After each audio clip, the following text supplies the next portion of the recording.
Now, welcome to Let's Talk Some Andor, episodes 1, 2, and 3, which means major spoilers are ahead, so if you haven't seen them, don't want anything ruined, click away, please.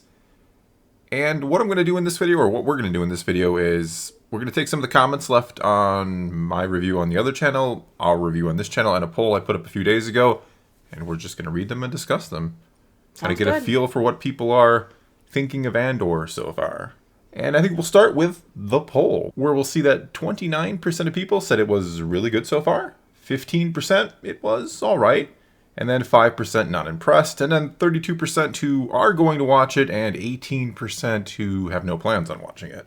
And what's kind of optimistic here is if you look at just the people who have seen it so far, we do a little math, that's about 60% of people seem to say it's good. Yeah, it is a higher number, definitely. Yeah, and then 30% say it was all right, and only 10% not impressed so far. So that's not bad, considering I think there's people in both camps who are going to say it's good no matter what because it's Star Wars, and then you'll have the camp who is pretty much done with Star Wars, and even if they haven't watched it, aren't going to like it anyway. So looking at that, it's not bad, I'd say. It's definitely more optimistic than I've seen in the past. Yeah, Kenobi and Boba Fett certainly, I don't think, kind of got those numbers, so I don't know. Just sad because Kenobi had so much weight behind it. Oh God, don't get me started on Kenobi. Rabbit hole.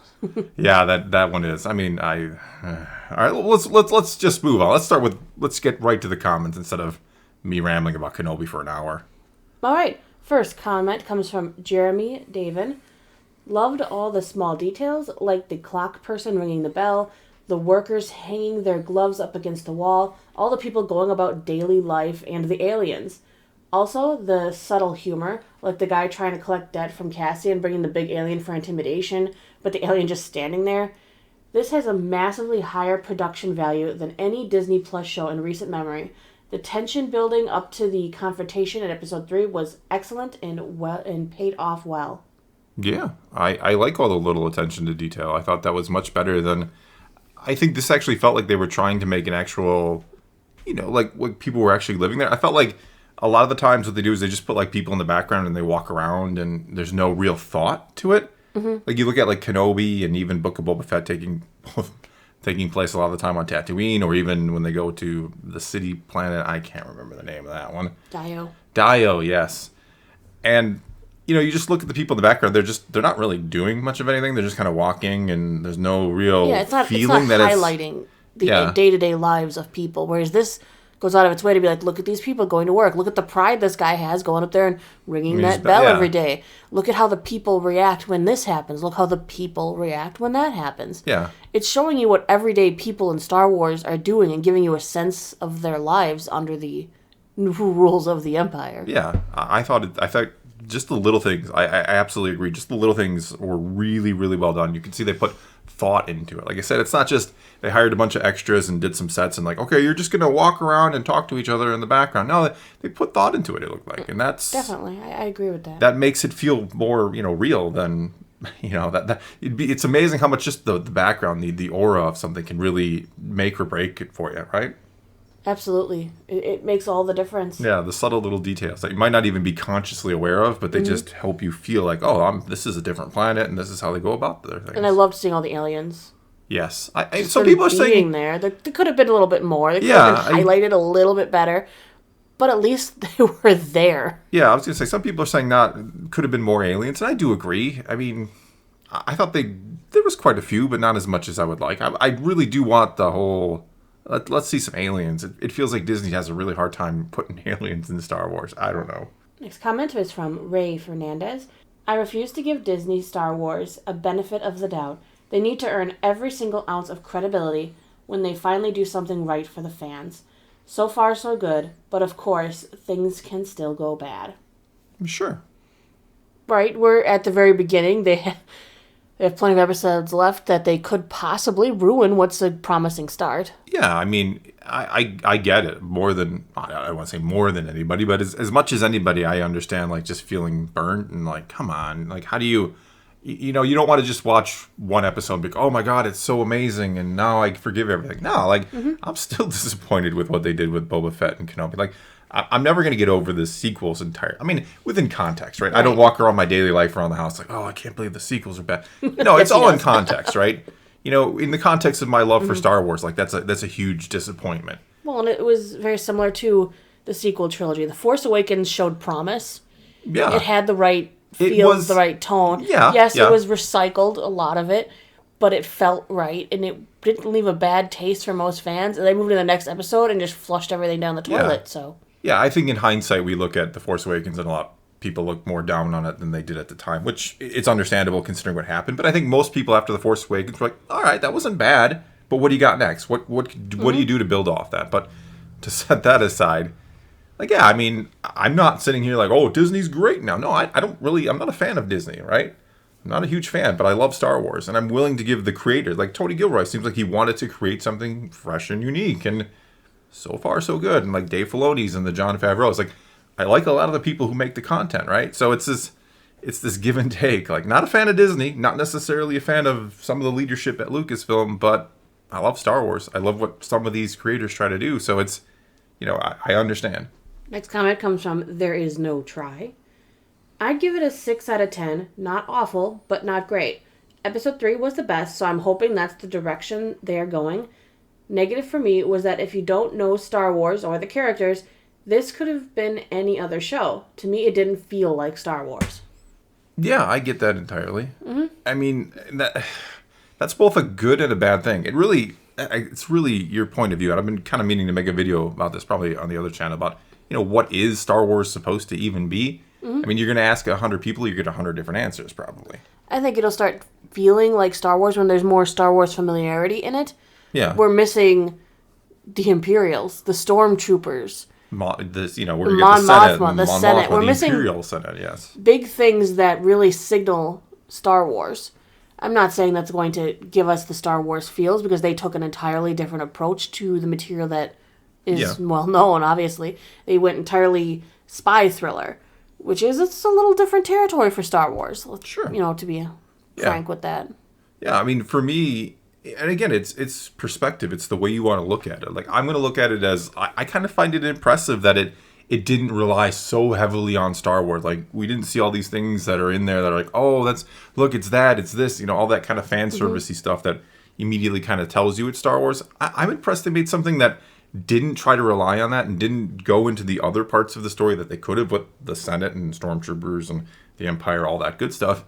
Instead, they're like, here's this guy who has a really bad day, and here's how it all the crap hits the fan, if you will, for him.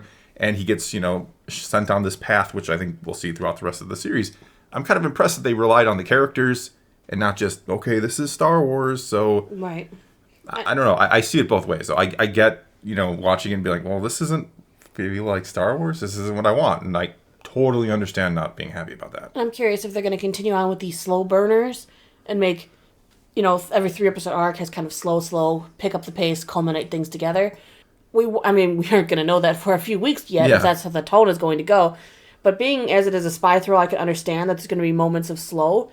We'll just have to see how this plays out, honestly. Yeah. I think it'll be much quicker paced going forward. I think you're going to see a lot more, you know, there's going to be more characters, so I don't think you can, you know, draw it out quite so much. Where, you know, you're just slow burning everything. I think you're going to see a lot of like boom, boom, boom. It's going to be like picks up speed as it goes along. I think we just, you know, we got those first 2 episodes to kind of lay the groundwork for Cassian, basically. We have the big, you know, culmination episode. I think we're now going to see one thing after another in each episode, kind of building to hopefully a spectacular finale. Andrew Ross said, an intelligent and eye-watering TV series so far. I felt very satisfied with the show. It was beautiful in terms of visuals and sound, unique and a fresh breath of air in what we've had. Totally different from Mando, Book of Boba Fett, Kenobi. And the character-driven drama is very well done to the point where you actually care about the characters, good and bad. I want more. Yeah, completely character-driven. Kind of what I was saying before. It doesn't rely on all these certain Star Wars things to kind of get you hooked. It bet on its characters. And like I said, I know there's some people who don't like it. That's absolutely fine. But for me, I like character-driven stories. Not saying I don't like the fun Star Wars stuff either, but very character-driven. You could see like I said, I just enjoy, like, it's like a fuse. You're watching a fuse burn the whole time because you can sense it and you can feel that explosion coming. And the payoff in episode 3 is perfect. Like, I'm fine with a little slow as long as, you get your payoff eventually. And the music is very interesting. It's very different from like a John Williams full orchestral, amazing piece. I mean, I'm not saying the music's not amazing. I'm saying it's just so different. It's very grounded. And then they bring in that drum set, and you're like, wow, what are we doing with the music here? It feels very keeping you at ground level with the people of the city, because it feels more like something I could hear people living in that town listening to, that kind of music, rather than listening to more lofty pieces, perhaps. Yeah, it's like an industrial town, right? It feels like a Rust Belt city in Star Wars, if you will. Kind of negative thing that I've been worrying about with the show, if you haven't seen Rogue One and know where Cassian ends up, you might hate him. You shouldn't really like him right now. I mean, he's not a good guy. Well, we know where he's going to go, so we do see him as our quote-unquote hero character. By default. I mean... But we all know that he's not been a very good person. Well, no, I think that's one of the complaints I've seen that it's very legitimate. Like, Cassian is not likable. I mean, you root for him because you know he's going to become a good guy, but even in Rogue One, he doesn't start out as a good guy. So it's going to be a very strange journey, which I think is why we're going to see a lot of other characters. I'm sure Mon Mothma is going to be a character we want to root for. I'm sure there's going to be other good characters to root for. I'm hoping so, anyway. I think we're not going to want to root for Stellan Skarsgård's character. No, I think he's going to be a little too extreme. I think he's going to be extremist. Yeah. All right, next comment comes from Nisgarde. I love that there was no the Force, lightsabers, or Jedi. For me, this is the best Star Wars during the Disney era. It baffles the mind that Andor is where they chose to bring the best writing, the best cinematography, the best directing and acting and music. Instead of, say, Obi-Wan Kenobi, the talent behind the camera really matters. Tony Gilroy is an Academy Award winner. Dave Filoni made Saturday morning cartoons for 10 years. No shade to Filoni or Chow or Favreau, but you can just tell there's a different approach in tone. You know, it's funny because I understand what you're saying. Like, how do you fail Kenobi so much, and how do you bring so much effort towards Andor? Yet, I would think from their perspective, and I mean like the Disney production side of things, Kenobi is going to be huge. You know it's going to be huge. You know people are going to watch it. You know there's going to be a certain portion of the fan base who's going to love it because it's just Obi-Wan Kenobi. If that's you, okay, that's fine. But Andor is a whole different beast. If this show is going to succeed, you have to bring your A game. And absolutely. I mean, it's a character not a lot of people even remember. It's a character not a lot of people like. And so, like, I get your point. I'm not disagreeing with the point. Like, how do you go, lowball Kenobi and go all in on Andor? Well, it's because Kenobi going to be a success. I think it pretty much was in terms of numbers.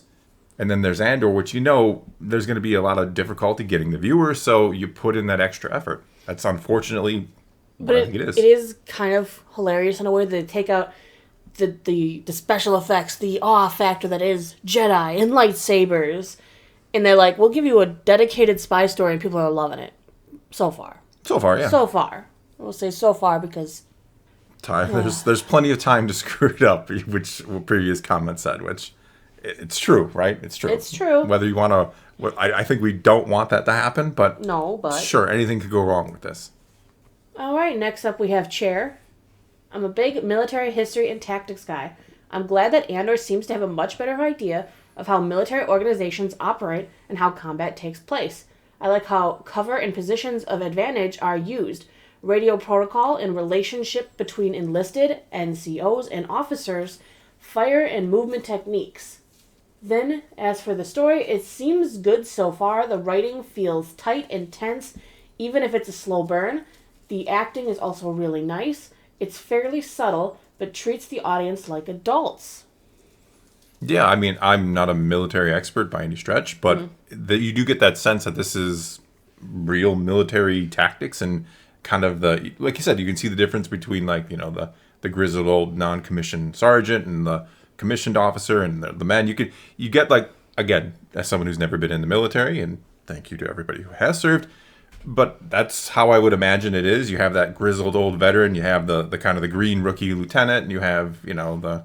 Well, just the way they operated was very precise and felt practiced and organized.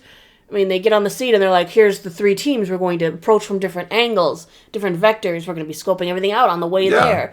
We're going to, you're at the place. Wait for the backup. Don't go in. how many times have you seen where they're like, you're the first group there, you just get in there? No, I know. wait for backup, don't go in. They did not go in until they were attacked, and then they had to move in. That was a signal.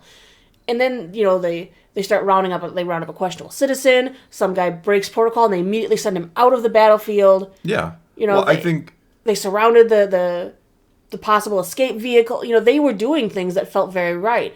I'm going to take a rifle, I'm going up on the roof.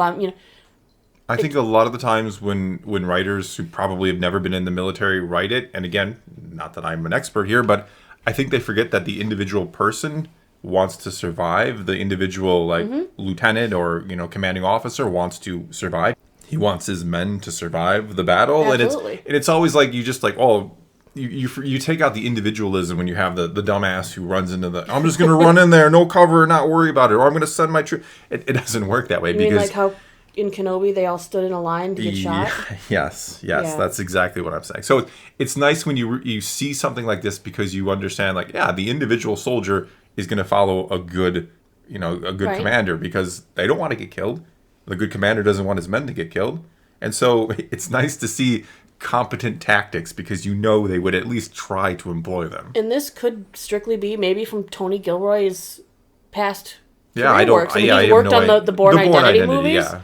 He does this genre, spy, and of course then there's going to be military. So maybe he's probably done his homework. Come on. Yeah. He's done his homework. So I'm hoping that this continues to carry on throughout, and they don't just get stormtroopers on the screen and they go, okay, time for the idiots. Run in there, stormtrooper. That's why I can't stand that, because it wouldn't happen that way. You couldn't convince the stormtroopers to just all run in there like idiots. And, well, you look at old school military tactics and they lined up and shot each other. So maybe not. All right, let's move on to Darth Malak. Someday we'll see you in high resolution in your game. Someday, right? Someday, maybe. All right. We'll get a prettier Malak. See that jaw in high definition. High definition mechanical jaw, yeah. All right. He says, sad to see that 20% of people don't plan on watching the show, especially when the people voting on this poll are more than likely Star Wars fans. Shows how much damage has been done to the franchise and to the fandom. Yeah, it really does. It's 1 out of 5 people out of, I think last I looked, there's about 12,000 people who voted. So, you're talking about, like 2,500 people essentially, 24, whatever it is. Yeah, Star Wars fans who have been so hurt by what Disney has done to the beloved franchise that they're like, I'm done. Yeah. Yeah, it's I kind of talked about it before. Like, I get the people who are disenfranchised, who don't want to watch. I get that. I like I said, my only defense for why I still support it is because I love Star Wars. And I love the community. I love getting to do this. I love getting to talk to people about Star Wars. I love some of the creators. And, some of them have just incredible passion for it. And it kind of blows my mind that they don't, that it's so corporatized, or if that's even a word. It's so about the money that they can't realize that, as a Disney, as a Lucasfilm, if you just tried to put the passion into it, you'd get the money out of it. And you'd have fans who are happy to give you their money. Not happy to give you their money, but, nobody minds paying for good quality entertainment, right? Mm-hmm. You understand that's, if you want Star Wars to be really good, you have to, somebody has to pay for it. Absolutely. Yet at the same time, you don't want to just feel like you're being used, to get your money because it's Star Wars. Next comment comes from Stephen Lee. This show has proven to me something I had a feeling about. Disney should only make shows about the new characters. Leave the legacy characters where they are. Stop effing them up. So far, Andor's been pretty good, and The Mandalorian has been great. I 99% agree with that. I don't think you should not use them at all, but I think you use them sparingly. Right. They're a sprinkle of flavor. They shouldn't be something that Disney comes and goes, we have to retell their stories. Yeah, never retell. Leave their stories alone. Kenobi maybe should have been left alone, or I would have been happy to see it follow more closely to the EU book, because that I think could have made a lot of sense, and I actually loved it. It's a great book because it's more of a character story. It's not really about the big, Kenobi leaves planet and goes to... No, he's dealing with things on Tatooine that make sense. Mm-hmm, mm-hmm. Having to deal with emotions, and he deals with, even in that book, he deals with knowing Darth Vader. Yeah. Finding Darth Vader alive, and it's just the way that they should have left it. They should have left him on Tatooine and done... in a more of an emotional piece, more of maybe a small story. Yes. He shouldn't have big epic tales. He's in hiding, but that's neither here nor there. Yeah. ADK says, I was really anticipating something with the energy of the Bourne Identity. These 3 should have been one 60-minute episode, but I really love Cassian Andor and can't wait to see what comes next. Yes, this should have been one episode. I think... It's the common shared thing is that the first 2 episodes were very slow burn. Yes, and they were. I'm not trying to deny they were a slow burn. It's just, I think some people tolerate a slow burn better than others. Right. And I think the payoff was fantastic. Yeah, exactly. The action exactly. and how smartly and well done it was, it paid off for me. Yeah, I think that if this was a little tighter edited, and I'm not saying it needs to be, I think it's fine, personally. That's personal opinion.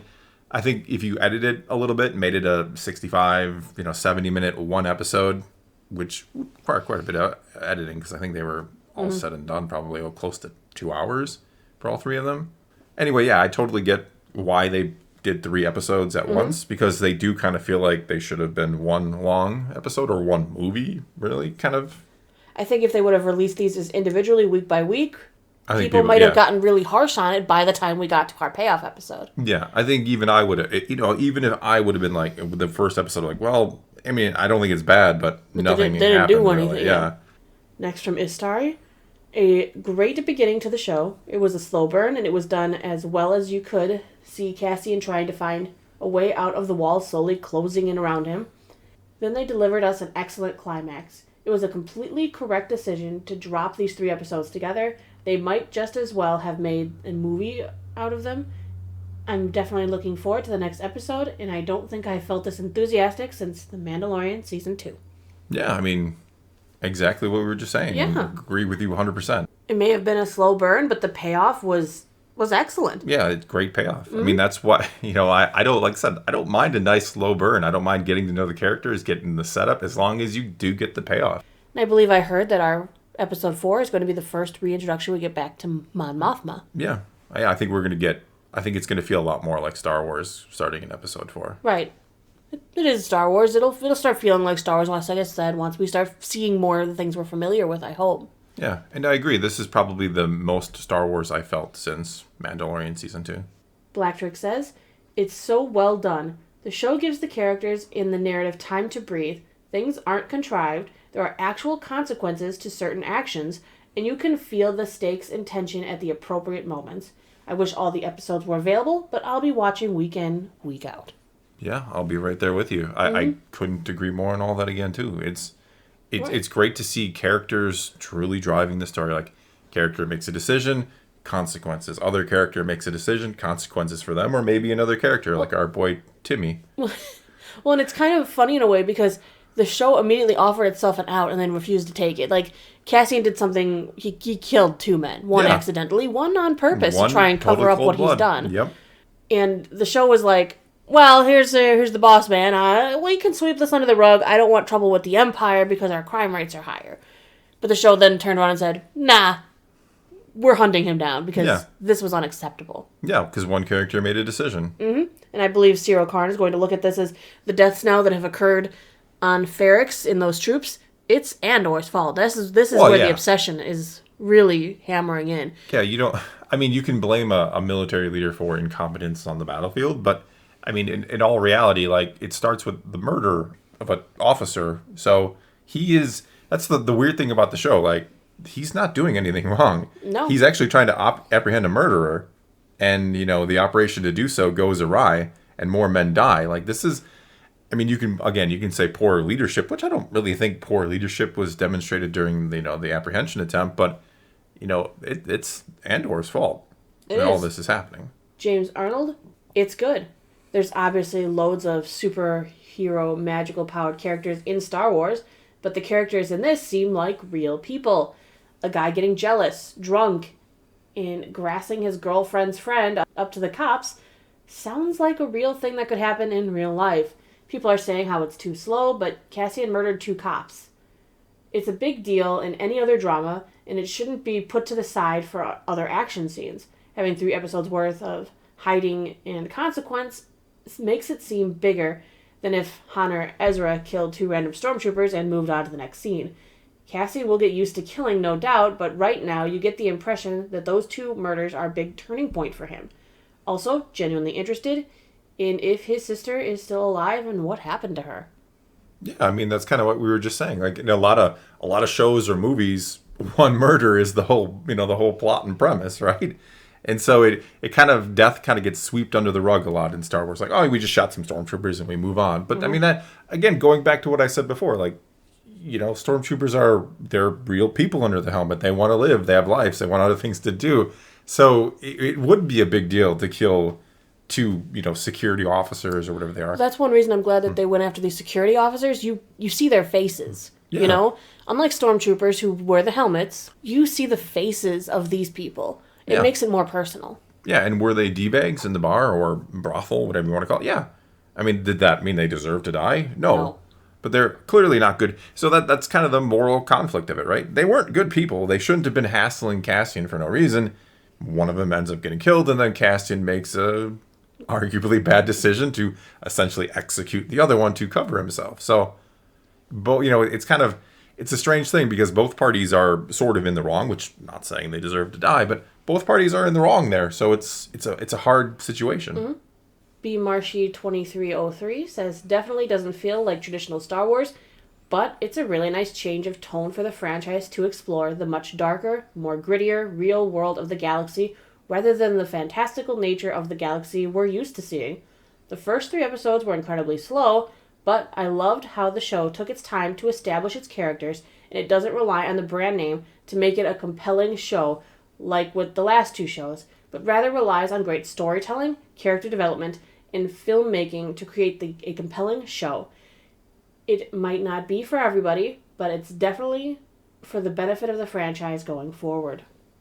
Yeah, I agree. You need some variety in it. I mean, I love the Jedi and Sith stuff. That's the bread and butter. I am all for it, and I want a lot more of it.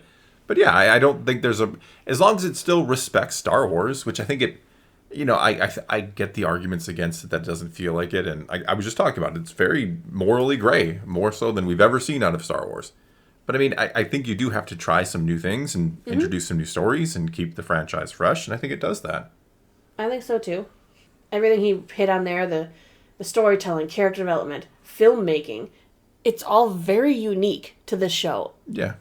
And that's a good thing. It really stands out amongst the others, and I'm hoping more people give it a try. Yeah, it feels like a more quality filmmaking than the other shows have been. Again, you can go back to maybe the money poured into it, more money on location sets, more attention to detail, all those things.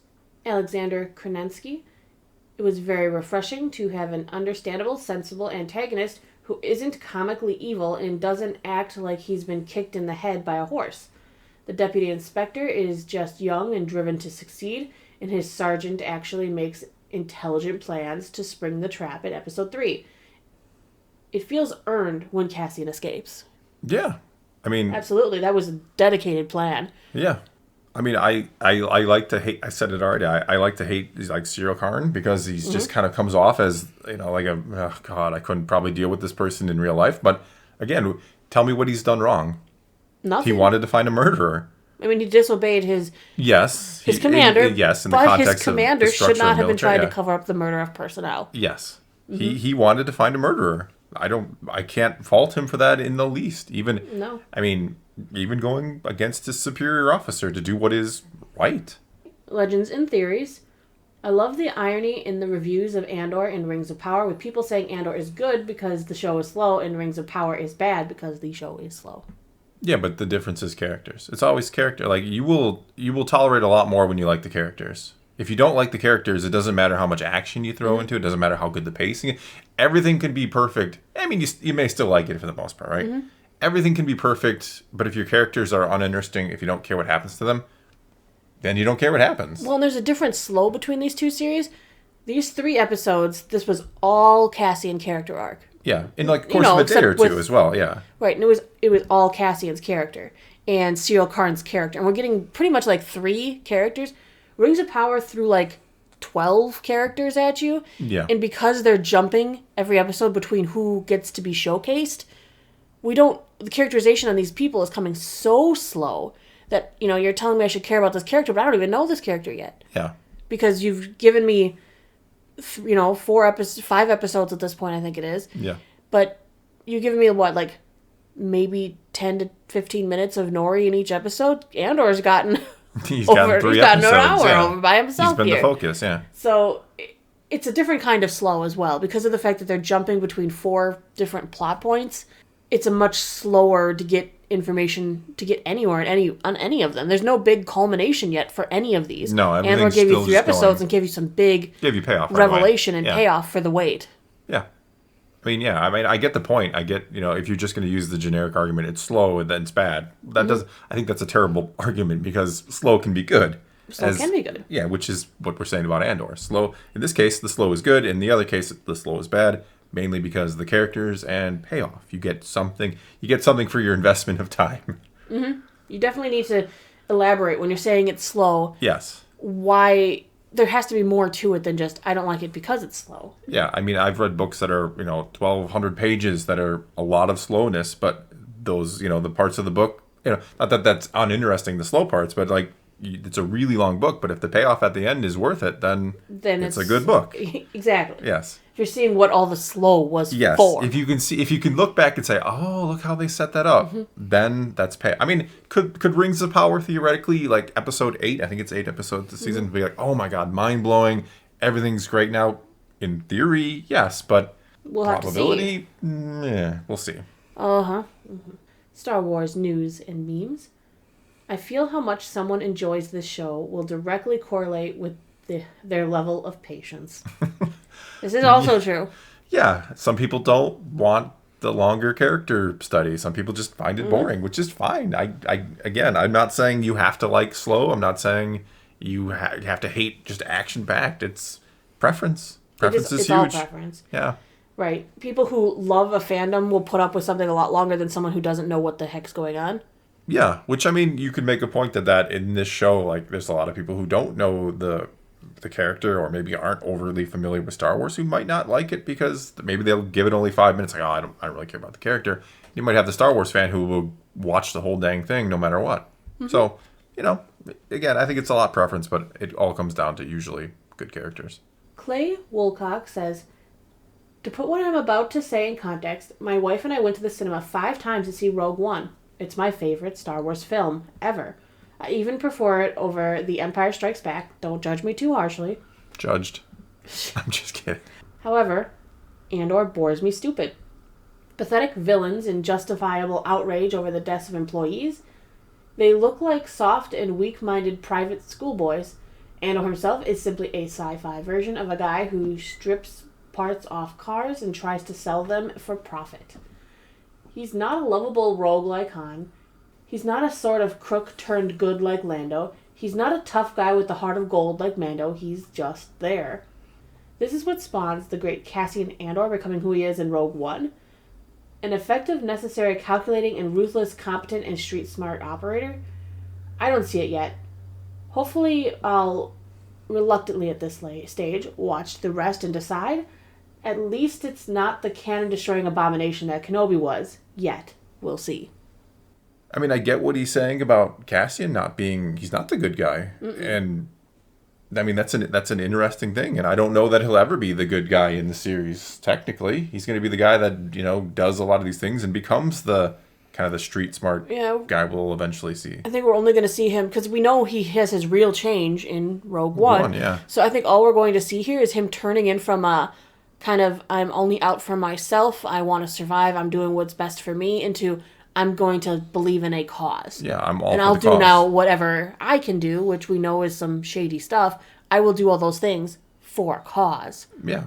I mean, But I don't think he's not going to turn into the guy we see at the end of Rogue One, because he does that in Rogue One. He does that. Otherwise, that would defeat the purpose of Rogue One. But I mean, you already see the parallel. At the start of this series, he kills somebody to save himself, just to save his own skin, because that's the kind of guy he is right now. Absolutely. At the start of Rogue One, you see him kill an informant to save the cause, to prevent, So, we're gonna see the transition of a guy who is for himself to a guy who is for the cause. And maybe that's an uninteresting story to some, or maybe it's kind of like, well, I'm still not going to root for this guy. And again, I hope a valid point. This turns into something that Clay will enjoy. Well, I hope so too. If it doesn't, it doesn't.